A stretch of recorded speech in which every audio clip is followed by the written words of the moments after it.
has hinted that she will change her daughter Imade's last name. Sophia made this known in a chat with some of her curious fans on Snapchat on Monday evening. She hinted that she has been playing the role of both mom and dad to the Imade. Veteran actor Desmond Elliott has heaped praises on his wife, who turned a year older on Monday.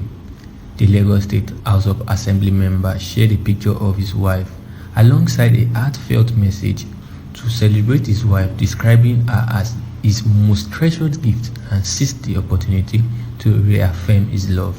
I go love you. Moving on, Big Brother Naija Season 4 winner Mesike has said that people will remain single if they are scared of destroying other people's relationship. Now wow. The former housemate was reacting to viral comments about side chick snatching boyfriends. She insisted that one shouldn't get discouraged from a potential relationship out of fear of causing harm to an existing partnership.